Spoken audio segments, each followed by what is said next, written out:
Now to help you further understand these concepts, we're going to go back to Ms. Pollack and have her show us how she would teach a reading lesson about CVC word reading. The outcome here is for students to read CVC words.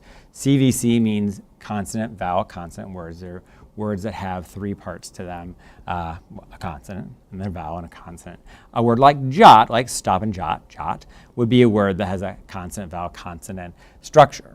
So you're going to have a chance to watch Ms. Pollack meet this objective, and let's look at the kinds of questions she asked to see whether or not she's asking questions at the level of the objective and that support it, or whether she's asking questions that are above it. So you have an example and some non-examples to help you distinguish what it's supposed to look like and what she might do if it doesn't look that way. So enjoy watching Ms. Pollack. When she's finished, I'll come back and talk further with you. So I'll move off the screen, go ahead and watch Ms. Pollack.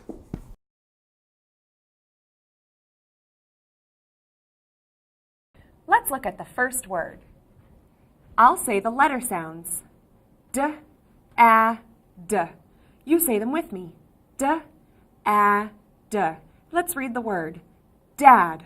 Very good. Let's move to the next word. Let's say the letter sounds together. K, I, t. Let's say the word.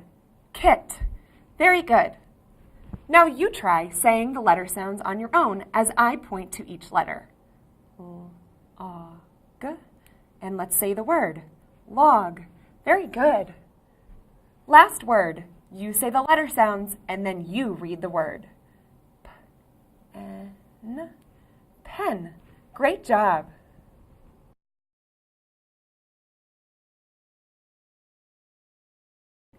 Today, we will practice reading words with short vowels. Let's read these words together. Dad. Kit. Log.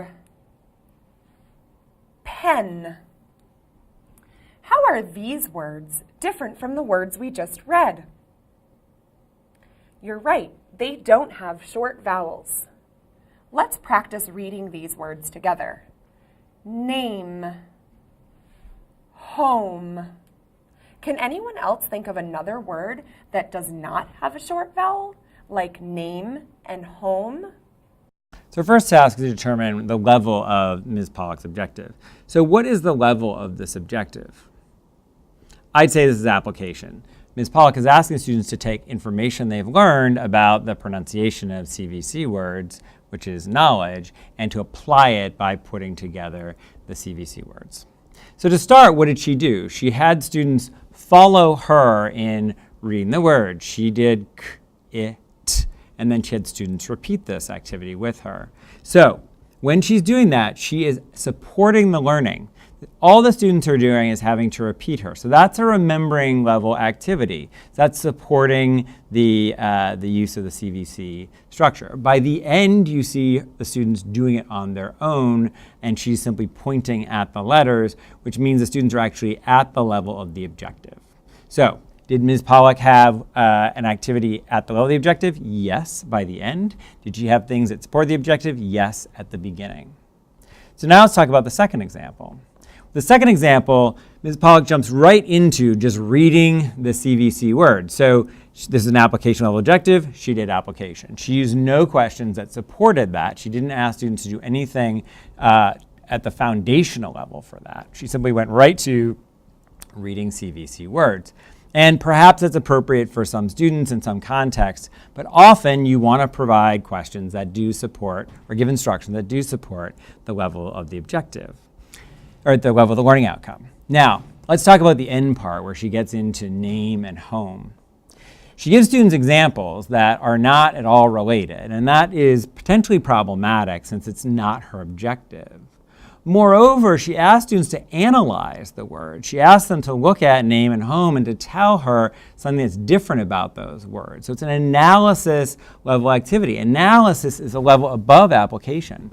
We're not asking them to analyze because our goal is for them to read the words. If that's our goal, what is the purpose of analyzing these other words that are not related? And then she's asking them even to go further then and to come up with some of their own words that they generate. That's sort of creating, in a way, their own types of words that relate to that. Or you could say it's synthesis, synthesizing information from other words with the objective here. Whatever the case is, it's certainly not at the level of application. It's certainly a level higher.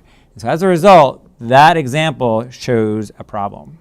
I think that last example is a particularly important one, because I often see teachers do lessons like that where they engage in that kind of question, even though that's not the level of the objective. They ask students questions that are sort of higher level than what they want the students to accomplish. If we want students to read words, let's focus on reading words.